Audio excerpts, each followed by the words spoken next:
Hi everyone, I'm Thomas Wilson, Music Director of the Chamber Orchestra of the Springs, and coming up this weekend, a very, very special event, Beethoven's Missa Solemnis. We recently passed the 250th birthday of Beethoven, and so many orchestras had great plans to celebrate, and a lot of them got canceled because of the pandemic. But lots of orchestras are coming with great projects now. The Philharmonic is just getting ready to do all 5 piano concertos, and the Chamber Orchestra is doing Beethoven's mighty Missa Solemnis.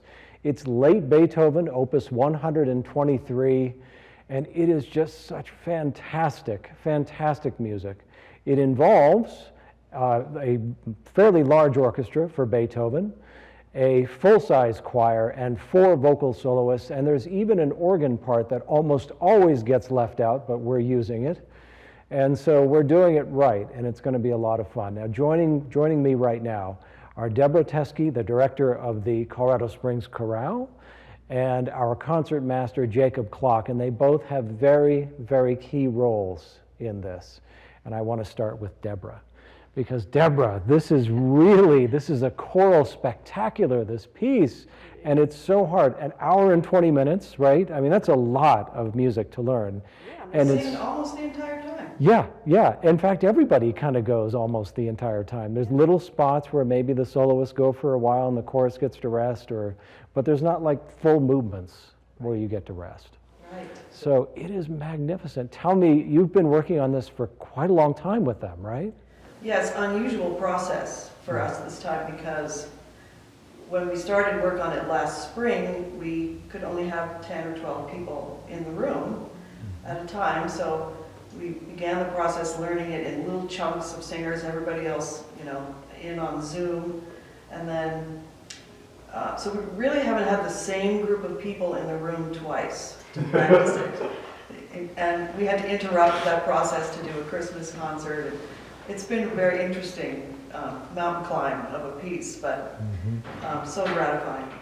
And there's nothing like this either. There are plenty of other choral sort of spectacular works, but I think this is harder than, any of the usual ones. Carmina Burana, the Verdi Requiem, even the Mozart Requiem. I just think it's more challenging. There's just more interwoven. You look at the score, and it's just so complex what he's putting together. And it's miraculous, because this is late Beethoven. He's already fully deaf. And yet he's taking chances, he's pushing the limits, he can look at that score, he knows exactly what he wants to say. And so it's really challenging for the chorus. Yeah, the demands are, the voice has to move quickly in a lot of places, but then also sing these long sustained passages, many of which are seated way in the top of the register, especially for the sopranos. So very taxing.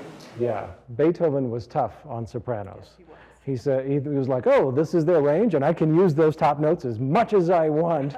But of course, that probably isn't always the easiest thing. So you've got just like superwoman sopranos over there who are just doing an amazing job. Now, so this amazing piece just unfolds, and it is one of the best concert masses, probably the best concert mass ever composed. And there's this moment in the second to last movement that is just so heavenly. It's so perfect. It's this long violin solo with our concert master, Jake. What is this solo to violinists? Well, it's not one of the more well-known concert master excerpts that would go to probably Heldenleben and Scheherazade. But it is well known, and it's sort of special in that across the excerpts and across Beethoven, it's much more serene and lyrical all the way through, with a few exceptions. And it's for all of its beauty, it has some very strange leaps across the instrument, several octaves, from the very highest note of the instrument to the very lowest string. He has you down to low A and then up to D, an octave and a half above the staff, right? Yeah. Yeah, that is a big range.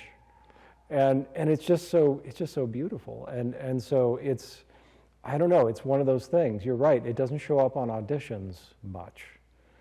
but it is a test of a great concertmaster. And so we're just getting into rehearsals and we're just starting to make this happen. Jake has only played it twice so far, but it has been absolute heaven. So, and in the whole thing, there's really only two solos. There's the violin, right? Yep. And then in the section on the Annunciation, there's the dove, the flute. Because in most of the artist depictions of the Annunciation, there's a dove floating above Mary, and so Beethoven chose the flute for that. Only two big solos in the whole thing, but yours, it just goes on for a long time. Yeah, it just sort of comments on all of the vocal soloists and the chorus going on the whole time, really. Mm-hmm. So I'm very lucky to get to play it. Yeah. So coming up this Sunday, it's just Beethoven's Missa Solemnis. We're going to dive in. We're going to go straight through. And it's one of the best pieces you'll ever hear. It's just so special, and we're so lucky to have these great forces. We have 4 excellent soloists for you, this magnificent chorus, this wonderful orchestra. It's going to be a great, great event. So please join us.